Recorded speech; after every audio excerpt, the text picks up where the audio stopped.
If we simply did whatever our impulses led us to do, we would be engaging in what God calls sin. And then there's a whole array of non-sexual impulses, right? Envy, anger, greed, jealousy. The whole nature of human beings is to be self-oriented, to please and gratify our own selves rather than the God who created us. Why would we then want to say that gratifying innate urges is an intrinsically moral thing? This is why, for example, when discipleship is talked about throughout the New Testament, Jesus, Paul, the entire apostolic witness, what's the primary image for discipleship? It's death. Christ talks about, if you want to become my disciple, you have to lose your life. You have to deny yourself. You have to take up your cross, then follow me. So if death is a metaphor for discipleship, obviously God isn't interested in sanctioning all the innate urges that we experience. It's the exact opposite.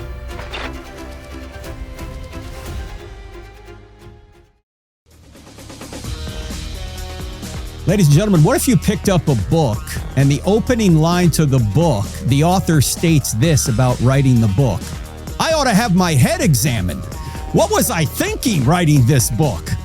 Because what we're going to talk about today is one of the most controversial issues in modern American history, moral history, that is. It is a book that goes into extreme detail on what the Bible says about homosexual practice. In fact, the title of the book is The Bible and Homosexual Practice, Texts and Hermeneutics. It's been around for about 25 years. It is the standard work on the topic because, as you know, ladies and gentlemen, there have been some so-called Bible scholars who just in the past 50 or 60 years have tried to make the case that homosexual practice within a monogamous relationship is not condemned by the scriptures, that God is okay with it.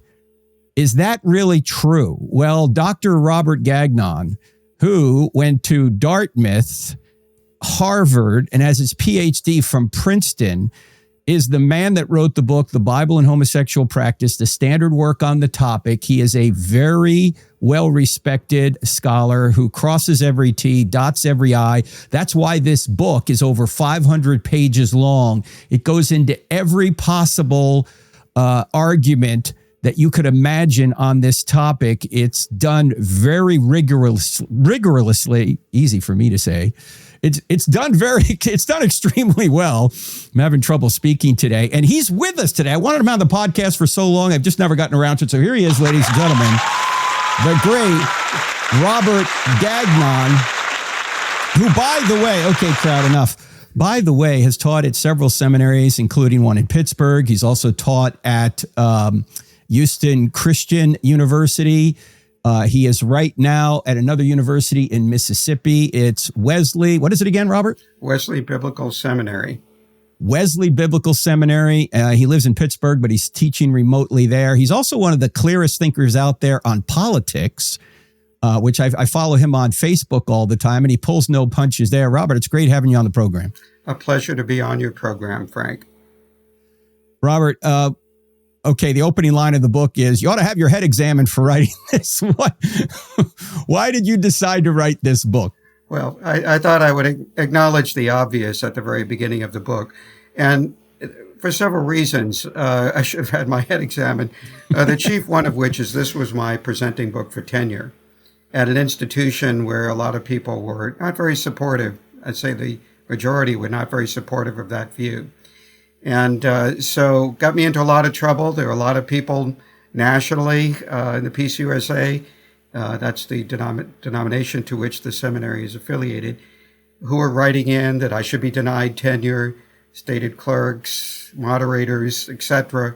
The big national, yes, all the liberals, right, who are tolerant and diverse were trying to get me excluded, even though by that point in time I had about 20 wonderful endorsements of the book, blurbs for the book that were included from scholars on both sides of the fence, and not only in the U.S., but internationally. But that didn't matter because I was promoting the wrong view, the biblical view. So that was an early introduction. I already sort of knew that's where things would be heading. Most of my, as you indicated, most of my background has been in liberal institutions. That's how I got my education. So I got it from inside, and I knew what it was like from the inside.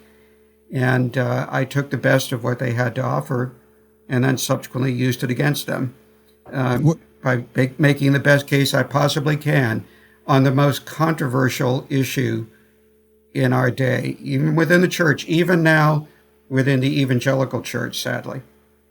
What was the result of you coming forth with this book for tenure? Did you get tenure after writing this? I did. It was the most hotly fought, successful tenure decision in the memory of the institution. So that did happen, thankfully. There were a number of key members who were not necessarily evangelical, but just sane and theologically, somewhat you might call, I suppose, centrist or in the middle. And they saw what was happening to me, and some of them were able to get on the appropriate committee. And it had a 3-level process, but the president in the end supported me in the process because he knew, yes, Pittsburgh is a relatively liberal place, but the whole of Western Pennsylvania, other than Pittsburgh, is conservative. We see this in elections every year, right?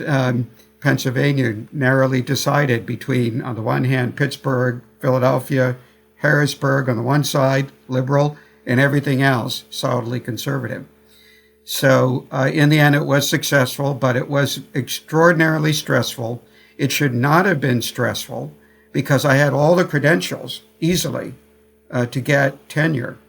But the fact that it was controversial was simply because of the nature of the issue. So you're saying that the folks who say they're fighting for inclusion, tolerance, and diversity did not want to include you and did not want to tolerate you for holding a diverse view? Oh, did I say that? Well, that's what I say because I have the same problem. Probably that is the leading view. That was the trending view of where I was going. Yes, that's very true. Actually, my experience has been that the most tolerant, pluralistic, and diverse people at academic institutions are conservatives, not leftists. Yes. I can't even call them liberal anymore, right? Because there are a few liberals still left, classical liberals. But by and large, the idea of being generous, liberal, tolerant, isn't actually part of the matrix of the left anymore. Well, let's dive into the book because obviously at 500 pages, we're just going to touch on it. But you cover the waterfront here. You start in the Old Testament. You go to all the passages that are there. You talk about the passages in the New Testament. I know that people will come up with this common objection, Dr. Gagnon. They will say, hey, if you're going to say that homosexual practice is illegal because if it's in Leviticus 18, do you eat shrimp? I mean, come on. What do you say to that? That's very easily addressed. Those kinds of regulations that they are appealing to from Leviticus 19 are largely symbolic in value. We could go into that, why food laws are particularly symbolic in their nature. But the issue of sexual ethics is not symbolic. The prohibitions of incest, for example, in Leviticus 18 and 20, the main sex laws are in chapters 18 and 20 of Leviticus. The prohibitions of incest are not just metaphorical or symbolic. You're really not supposed to have sex with your mother or your child or your sibling, and it is regarded a particularly severe sin. Take that as an analogy to the issue of homosexual practice, for example. What's the problem with incest? It states right at the beginning in the heading for the incest laws, you shall not have sex with the flesh of your own flesh. In other words, you shall not have sex with somebody on the level of kinship is already too much you.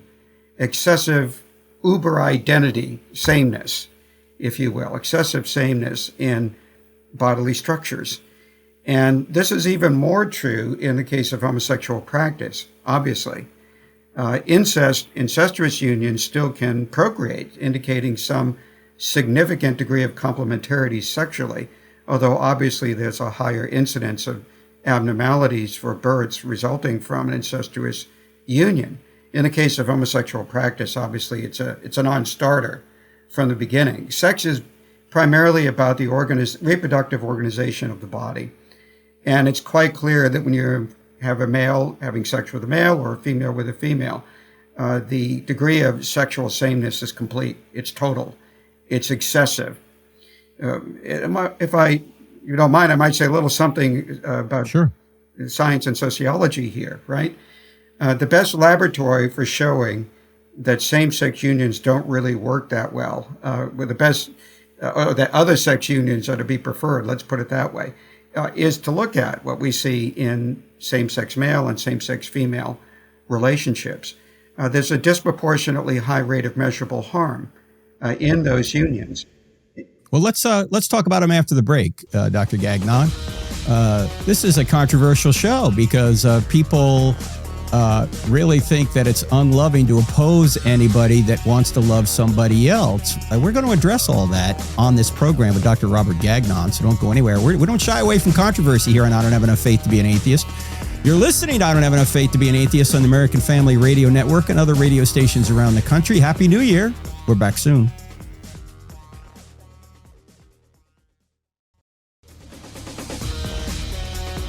Welcome back to I Don't Have Enough Faith to Be an Atheist with me, Frank Turek. My guest today, Dr. Robert Gagnon, who is a scholar with a PhD from Princeton University. And we're talking about a very controversial topic in the culture today. It should not be controversial among Bible scholars because, as Dr. Gagnon points out in his book, with great clarity and great precision, and exhaustively, I might add, that the Bible does not allow for homosexual practice. And some people will say, well, what's wrong with loving people? We'll get there. But Dr. Gagnon, before the break, you were talking about the problem with pairing up identicals. What is the problem? Well, what we see is when you put two men together in a sexual union or two women together in a sexual union, you have a disproportionately high rate of measurable harm.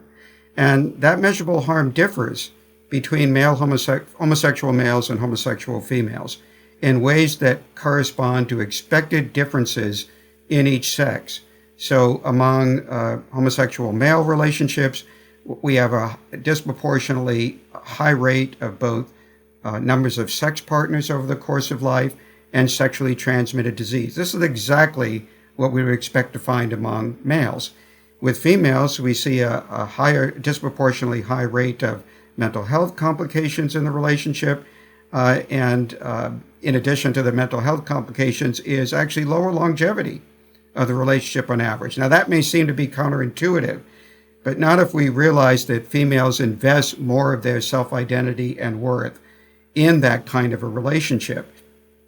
And when you have two females placing inordinate stress on the relationship, you have a higher relational turnover, even though it's more monogamous. So these are differences that you can't simply explain on the basis of so-called societal homophobia, which is essentially an idiot term, just like incest phobia would be an idiot term, because they differ from one another in degree of measurable harm based on specific elements of each sex. Yeah, Gary Thomas wrote a book called Sacred Marriage a number of years ago, and I'm paraphrasing the subtitle, but it went like this. It said something like, what if God created marriage more for our holiness than our happiness? And I think the point here is that when you're in an opposite sex relationship and you're a male, you have to adjust to more the emotional needs of the woman. You have to sacrifice something, and vice versa. The female has to sacrifice more to the physical desires of the male, which makes you more like Jesus when you have to sacrifice for an opposite. But it seems that when you put two identicals in a relationship, you fuel one side and you atrophy the other. And it makes you perhaps more selfish in many cases. Is that a fair assessment? It is. And we might also say that in another sex relationship, the extremes of each sex are moderated and the gaps in each sex are filled. So there's real wisdom in God having two genuine sexual counterparts, sexual other halves, involved in a union. When you bring together a male and a female, you're bringing together the two halves of the sexual spectrum into an integrated sexual whole. Now, this isn't to say there might not be exceptions. We're just talking about the general rule here. And it is also interesting that the only thing that a male can't do or a female can't do is procreate. Everything, all their other organs are self-contained within them, but the sexual organs require the other person in order to procreate. That appears to be part of the design as well. Yeah, and another aspect of a problematic aspect of same-sex unions, when you think about what the logic is of an other-sex union, a heterosexual union, which is what heterosexual means, other sex, you are desiring that which you don't have intrinsically or essentially. But in a homosexual union, you're desiring what is essentially already you, but you're acting as if it's not you, right? So if an other sex union involves recognizing your true sexual counterpart or complement in a person of another sex, a same-sex union views the sexual partner as, even though of the same sex, as a sexual counterpart or complement. That is, individuals don't view themselves, if male, wholly masculine, or if female, wholly feminine. And they attempt to fill in that gap by uniting sexually, merging with somebody of the same sex. But that's a lie. That's a form of self-deception. In some cases, it can also be a form of sexual narcissism, because what you're actually erotically aroused or attracted by is what you already essentially are. Males for essential masculinity, females for essential femininity. And we have to expose that lie rather than reinforce it. Reinforcing it would be, yes, trying to cannibalize, if you will, the sexual sameness of somebody else to fill in what you think is lacking in your own identity as a male or as a female. Transgenderism, of course, goes even further. It basically denies completely one's own sex, which is why it's even worse than homosexual practice or behavior. But what Christians want to do is to be able to affirm for people who experience homoerotic attractions their essential wholeness as a male or as a female. It seems to me that there are two main, probably more than this, but there are two main errors that people have when they think about this issue. The one error is that whatever I'm attracted to justifies the action, that if I have this desire, I ought to act on it. And of course, if you universalize that, the world is in big trouble because you can't always follow your desires. And the second big problem, which you also have in the book, and again, the book is called The Bible and Homosexual Practice by Dr. Robert Gagnon, is the idea that love means approval. That in order to love people, we have to approve what they do. Now, any parent should know that's not the case. If you approve everything your kid wants to do, you're not loving, you're enabling evil. Let's deal with the first one, Dr. Gagnon. There's probably a corollary to that first one about the idea that if I have this attraction, I ought to act on it. A lot of people, it used to be said, and I haven't heard it much anymore about being born this way, but a lot of people will say, well, look, God made me this way. I ought to act this way. What's your response to that? Well, I would first indicate, based on the scientific evidence, that we don't really, can't really say scientifically that people are congenitally determined to be gay, so-called same-sex attracted.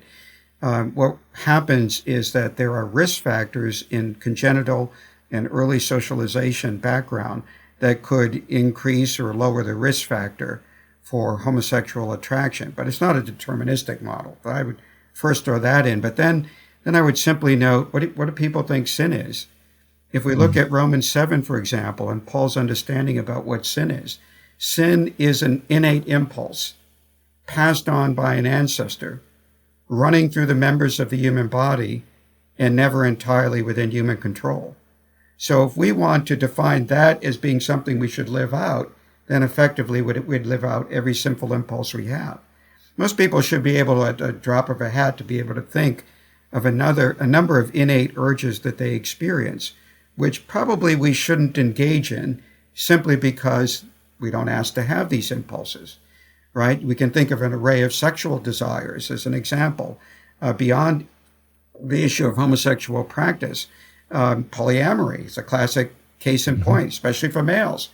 Most men, yeah. Yeah, I'm probably going to get drummed out of the male society for disclosing this to our audience, but it's true that most men do not experience high psychic discomfort over being attracted to more than one gorgeous woman concurrently. That's right. It's just, you go to a beach, you see a scantily clad gorgeous woman, you're going to feel impulses you're not asking to experience, right? So if we simply did whatever our impulses led us to do, we would be engaging in what God calls sin. And there are an array of other sexual, even pedophilia you could put under that rubric, even incest. There are cases where people have been, in early childhood, siblings have been raised in other households, and then they meet at a later time when they're adults, and they experience this enormous attraction to one another. Should they live out that attraction? Obviously not, right? And then there's a whole array of non-sexual impulses, right? Envy, anger, greed, jealousy. The whole nature of human beings is to be self-oriented, right? To please and gratify our own selves rather than the God who created us. Why would we then want to say that gratifying innate urges is an intrinsically moral thing? This is why, for example, when discipleship is talked about throughout the New Testament, Jesus, Paul, the entire apostolic witness, what's the primary image for discipleship? It's death. Christ talks about if you want to become my disciple, you have to lose your life. You have to deny yourself. You have to take up your cross, then follow me. Paul talks repeatedly about being crucified with Christ. I no longer live. Christ lives in me. In the life that I now live in the flesh, I live by faith in the Son of God who loved me so much that he handed himself over to death for me. Galatians 2:20. So if death is a metaphor for discipleship, obviously God isn't interested in sanctioning all the innate urges that we experience. It's the exact opposite. I like to say we're all born with an orientation toward bad behavior. And Exactly. whether we have heterosexual or homosexual impulses or pedophilia impulses or whatever impulses we have, we're all born with that orientation. The question is, what are we going to do about it? And just because you have an attraction doesn't mean that the action that flows from that attraction is something you ought to do. But let me just briefly go back to this idea that some will say, well, I was born this way. We are all born with this orientation toward bad behavior. But when it comes to, say, homosexual feelings, what we now call sexual orientation, what does the data show with regard to a genetic component? Is there a genetic component? And if there was, how could it be passed on if same-sex people do not procreate?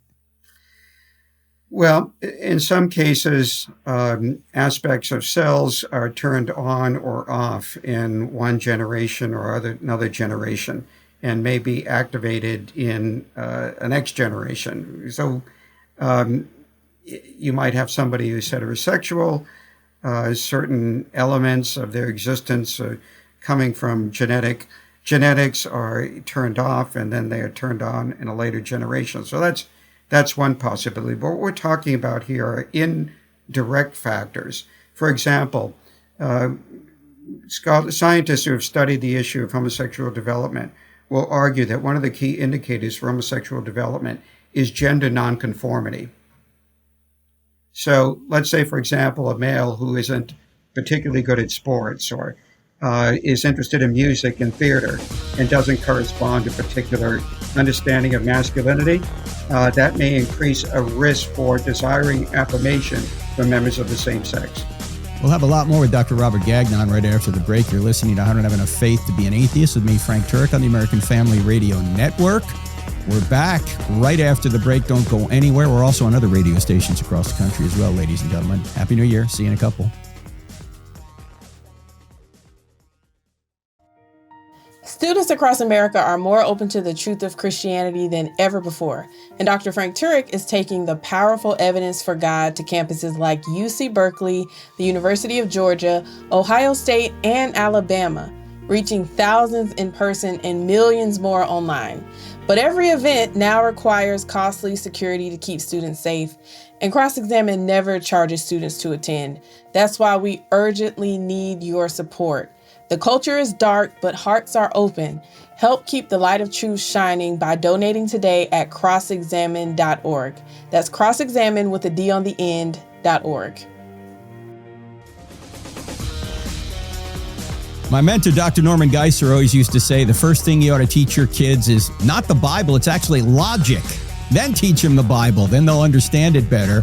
And we've got a couple of courses in logic, one for adults, one for kids coming up called Train Your Brain. That's going to be late January. You need to go to crossexamine.org, click on online courses. You'll see it there. I'll be a part of the teaching team, but Shanda Fulbright, who does a great job teaching logic in Train Your Brain, will be the primary instructor. One's for 6th to 8th graders, others for adults. Warning, if your kid takes this, they're going to be impossible to live with, because as soon as you say something, they're going to say, genetic fallacy, Dad, slippery slope, Mom. They're going to know all these fallacies. You're not going to be able to get away with it anymore, but they're going to be armed to deal with all the illogic in our culture. And also, in late January, we're going to be teaching why I still don't have enough faith to be an atheist. I'll be your instructor if we do some premium versions. If you take the premium version, that includes some live Q&A Zoom sessions with me. So check all that out. Get in before we fill it up. Why I still don't have enough faith to be an atheist. Late this month in January, it starts. Let me go back to my guest, Dr. Robert Gagnon, who has got his undergraduate degree from Dartmouth. He got a graduate degree from Harvard, and then he got his PhD from Princeton Theological Seminary, and he is the expert on the Bible and homosexual practice. That's the name of the book, 500-page book you could get. I have it on Kindle, so I could search it. It is the place to go if you really want to know the truth. Now, a lot of people don't want to know the truth. They want to suppress the truth on this, which is ironic because it's the same passage that Paul talks about homosexual practice when it comes to suppressing the truth. Before we get to that, though, Dr. Gagnon, I want to complete our discussion. You were saying that when it came to the argument born that way, the evidence doesn't bear that out. However, there are certain things to look for in someone's nurture, maybe, or nature, when they are brought up as to whether or not they'll feel homosexual or same-sex orientation. Continue what you were saying prior to the break, if you would. Yeah, I would say homosexual development is multifactorial. I mean, there may be indirect, congenital influencing factors, early childhood socialization, especially relationship with same-sex parent and same-sex peer, or not even actually the relationship, but just the perception of those relationships, incremental choices that an individual makes in life, degree of latitude that they have within their particular socio-political context that allows or doesn't allow for those kinds of choices. These are all things that key in at different rates for different individuals in terms of their development. Let me talk a little bit about this objection that people have, because earlier in the last segment you were talking about if we were to follow all of our attractions into actions, it would be a disaster. We wouldn't even have civilization. But some will counter that, Dr. Gagnon, and say, but this orientation, this desire is to love somebody of the same sex. How do you respond to that? Well, I love my children, but if I have sex with them, I go to prison. It's certainly while they're minors. So there are lots of kinds of sexual desires that we cannot practice. Look at Jesus' view about sex. He essentially limits sex for one venue, marriage, and that lifetime with a person of the other sex. There's a whole logic, moral logic behind Jesus' view of a male-female prerequisite for sexual relationships that we could get into if that's of interest. But at the same token, we're supposed to love everyone with whom we come into contact. Now, I'll share this with you. I'm a member of Society of Biblical Literature. And one year, maybe about a decade or so ago, the Gay Men's Issues in Religion was doing a talk about polyfidelity. They were using the Trinity as a sort of model or example for a sexual threesome or more. I know, this is just absolutely stunning. I couldn't even come up with this with my imagination, but this is where they go into and segue into. And one of the talks said, sex is just like a warm handshake. Well, I can Really? assure you that if I shook people's hands in that way, my wife Right. wouldn't quite agree with that point of view. That's right. That's right. So it's kind of absurdities. If we said that, we'd have to be into incest, we'd have to be into polysexuality, we'd have to be into pedophilia, we'd have to be into every form of sexual immorality imaginable. So obviously that's an absurd concept. But what is the real definition of love then? Because you can want to love somebody, but you can love them in the wrong way. So what is the biblical definition of love? Well, love is a very full-orbed concept. I want to make clear that includes not just simply affirmation of an individual, but sometimes also rebuke. Yes. The classic text here is Leviticus 19, 17 to 18. Everyone remembers 19:18, second half, love your neighbor as yourself. Jesus lists that as as the second greatest commandment. But on the other hand, people don't recognize what the context for that is in the verse and a half preceding, which is, you shall not hate your neighbor, you shall not hold a grudge against your neighbor, you shall not take revenge against your neighbor, and if your neighbor does wrong, you shall reprove your neighbor, lest you incur guilt for failing to warn them. That's why Jesus talks about if your brother or sister sins against you, what should you do? Luke 17, you should rebuke them. This is in line with Leviticus 19, 17, 18. And if they repent, forgive them, even if they sin 7 times a day. So I like to call this a sort of holy gullibility with respect to accepting the genuineness of a confession of repentance after some inordinate number of same violations.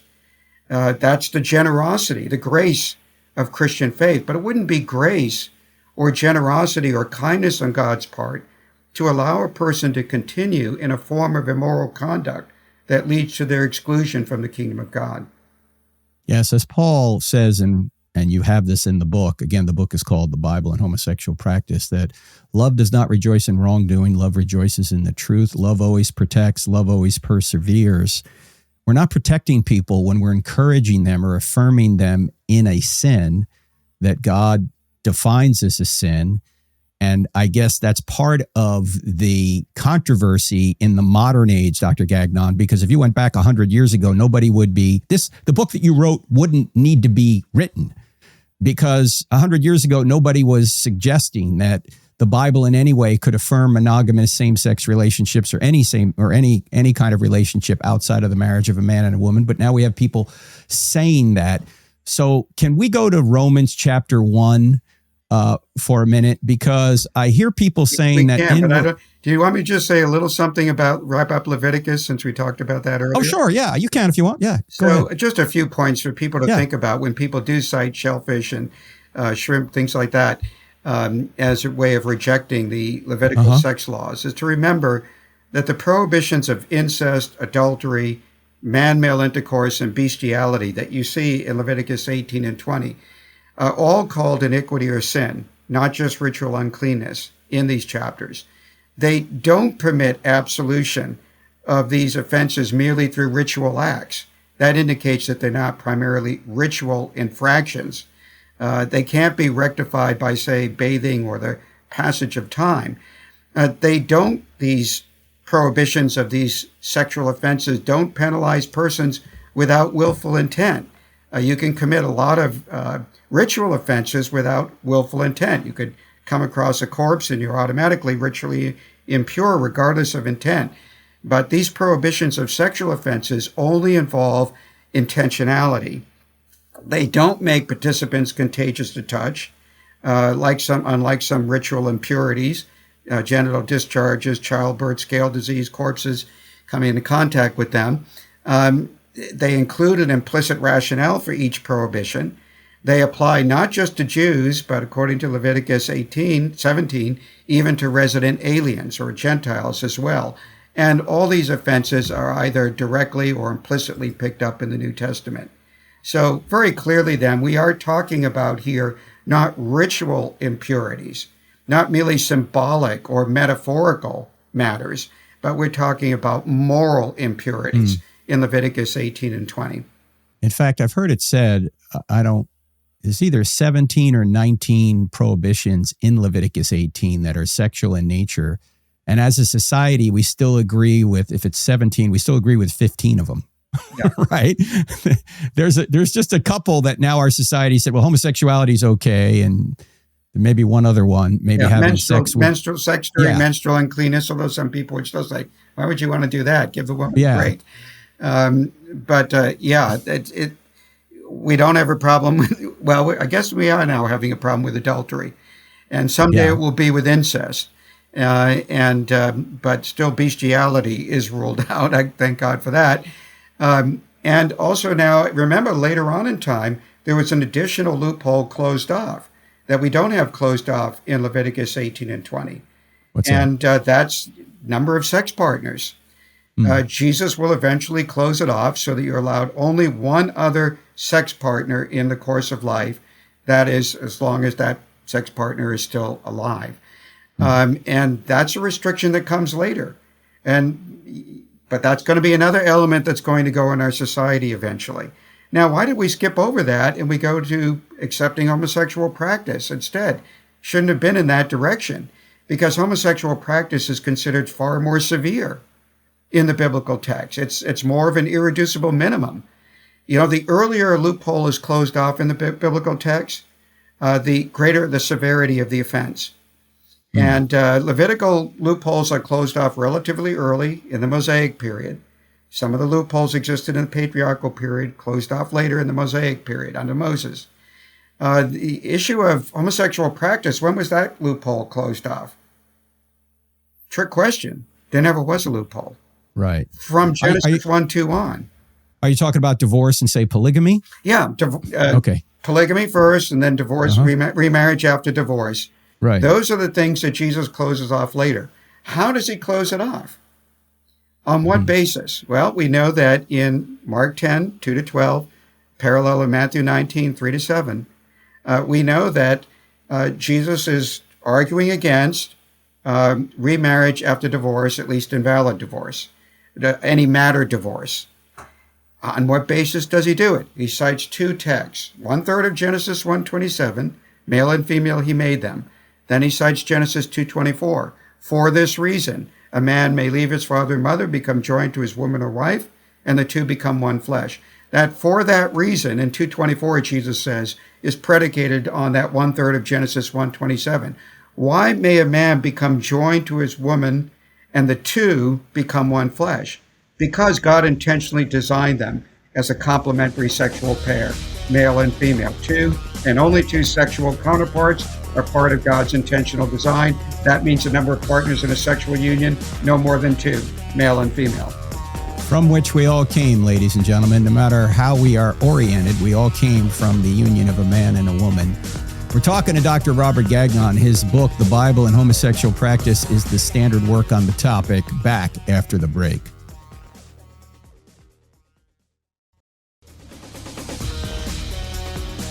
Blessings this new year. We're starting off with controversy because people need to know the truth, and so few people talk about this issue anymore. But we talk about it because we love people and we want them to know the truth and we want them to follow the truth.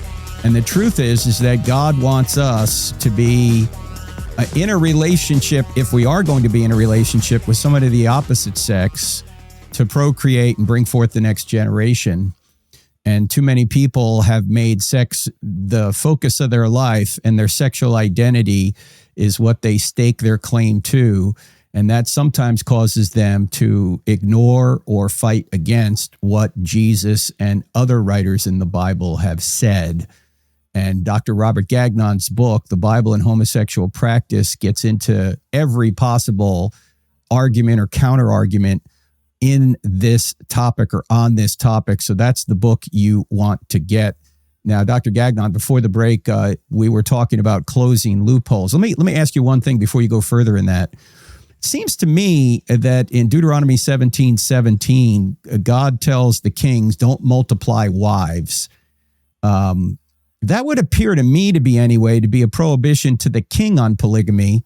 And if the king can't have multiple wives, why should a subject to the king have multiple wives? What's your point on that?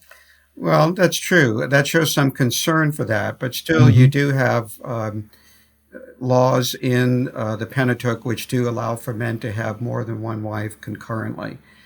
So there's a difference between the way the sexual commands apply to males and the way they're applied to females. Females are not allowed polyandry, multiple husbands concurrently. Men, however, are allowed polygyny, multiple wives concurrently. Men have a right to near unilateral divorce of their wife. Women do not have the same right. It's a more indirect mechanism with the Sanhedrin or council to which the wife may appeal if her husband is not carrying out his responsibilities as a husband. So there's a greater latitude and a greater loophole that exists for men than it does for women. When Jesus comes around, he could have gone in either direction. He could have allowed women the same latitude that men already had in terms of concurrent sex partners and in terms of unilateral right of divorce. He didn't do that. He actually made the demand on men as stringent as it had already been for women. So that shows the direction where Jesus is going on this. So earlier we had talked about a citation of Genesis 1:27 and 2:24. A lot of people say, okay, well, he cited that, but maybe, really didn't think much about why he did that. We could understand why Jesus cited Genesis 2:24 in talking about the issue of remarriage after divorce, because Jesus is talking about what God has joined together. Let no human being separate. But why would he actually have cited that 1/3 of Genesis 1:27? Male and female he made them. What possible bearing does that text have on the number of partners allowable to persons before God? Only one thing. The number of partners that God allows in a sexual union is ultimately predicated on the number of sexes that God designs intentionally. And according to Scripture, only 2 intentionally, male and female. The whole logic of that is once you bring together the two halves of the sexual spectrum, you create an integrated sexual whole. A third party or more is no longer necessary or required. And so, consequently, it's the two-ness of the sexes that is the foundation for limiting the number of partners in a sexual union to 2. Are you saying that in the Old Testament, polygamy was allowed but not commanded? Yes, exactly. And that is a very important hermeneutical point, because what Jesus is saying here is not everything given in the Old Covenant is of eternal value. So here's an example of such a case. God allowed men the right of unilateral divorce and even any number of female wives, number of wives for him to have. What I'm saying is I'm closing that loophole for you. God allowed that because of human, here chiefly male, hardness of heart. That doesn't represent God's original will. Where do we find God's original will? We find it in creation. Right. God's intentional design of 2 and only 2 sexual counterparts or complements. So that's the moral logic behind it. It isn't just that Jesus randomly cites texts, but rather he sees a moral logic between God's intentional design of only 2 sexual counterparts.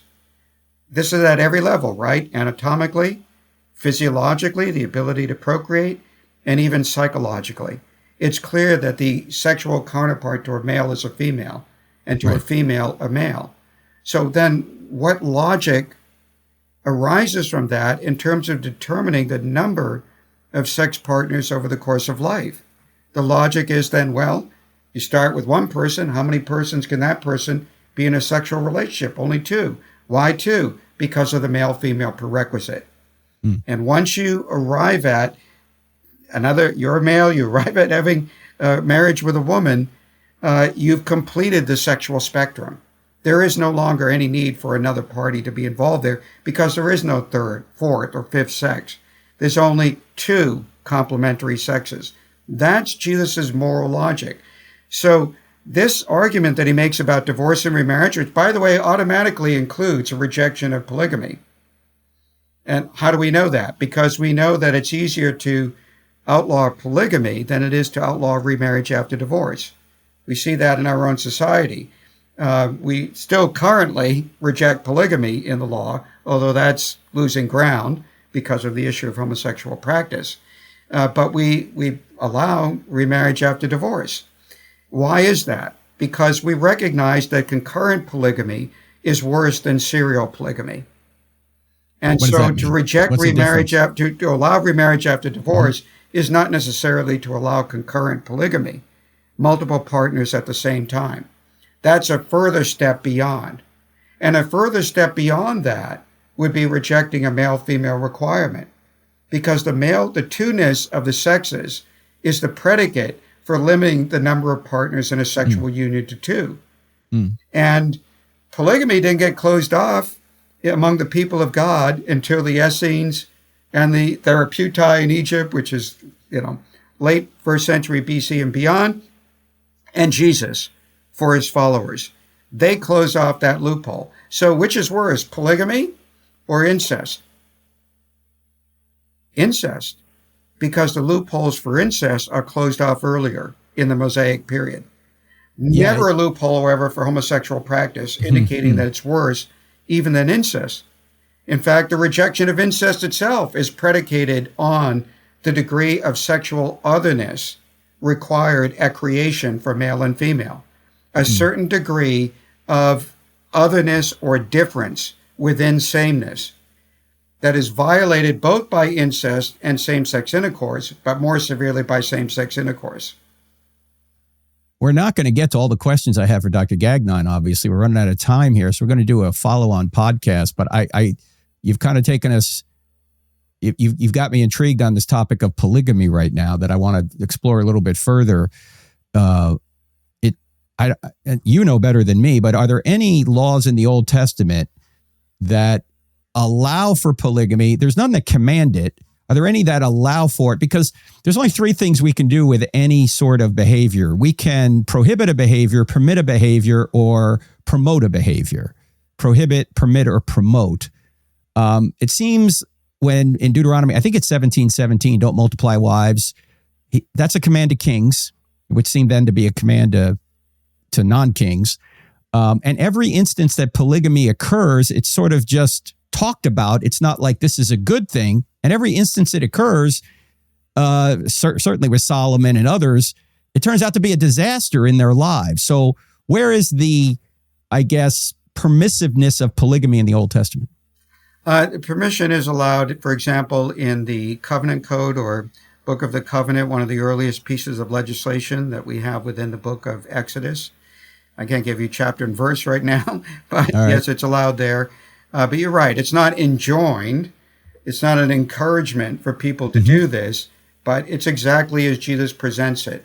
It's an allowance made to human hardness of heart, here chiefly male hardness of heart. And Jesus, Matthew 19:8, ladies and gentlemen, it has to do with divorce there. But yeah, because of your hardness of heart. Yeah. Yeah. It was not this way from the beginning, but Moses gave you a certificate of divorce, right? That's right. Yeah. Jesus is talking is a specific issue that's been addressed to him by the Pharisees, because there's controversy among the two major Pharisaic houses on what grounds divorce is permissible. And you have a more restrictive view of that in the house or school of Shammai, and a more tolerant, accepting view of what men can divorce a wife for in the house or school of Hillel.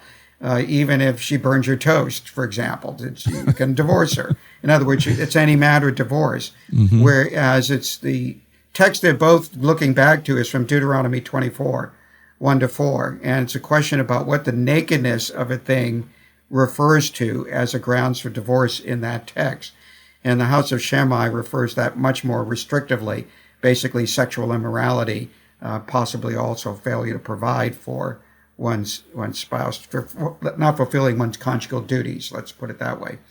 Is there any possibility that polygamy was sort of winked at in the Old Testament due to the fact that so many men died in battle? Yes. That there weren't enough men to keep a village going. Yeah, I think that's a good point. Right. And the need for women in order to survive in a patriarchal society to be able to be married. So, yes, these all factors that fit into it. Same thing with the allowances for incest early on, right? Limited number of people. You're within a tribal group, in a group where there's a degree of blood relatedness to one another. There's a certain allowance. And the more the expansion of the population is created, those loopholes get closed off. But again, homosexual practice, never a loophole, because it's right at the very foundation. So when I talk about the issue of the Bible and homosexuality, I always start first with Jesus. Then I move to the Genesis text, 1 and 2. And then I move to Paul and Leviticus and on. Let's do that in the next podcast because we're out of time. You know, you can follow Dr. Gagnon the best on Facebook. Look him up on Facebook, Dr. Robert Gagnon. We'll put his link in Facebook in the show notes. Also get his book, The Bible and Homosexual Practice. And we're going to pick up the conversation, get into all the verses in the next podcast. If you're on the American Family Radio Network, you're not going to see it there. You got to go to the I Don't Have Enough Faith to Be an Atheist podcast. All right, see you there next time. God bless. Dr. Frank Turek is bringing powerful evidence for God to campuses like UC Berkeley, the University of Georgia, and Ohio State, reaching thousands in person and millions online. But each event now requires costly security. Your gift helps the light of truth pierce the darkness. Give today at crossexamined.org. If you're looking for solid answers to life's biggest questions, don't miss the latest episode of I Don't Have Enough Faith to Be an Atheist. Find it on Apple Podcasts, Spotify, Pandora, iHeart, OnePlace, and Podchaser. Tune in, discover the truth, and share it with someone who needs it. Let's keep spreading the truth together.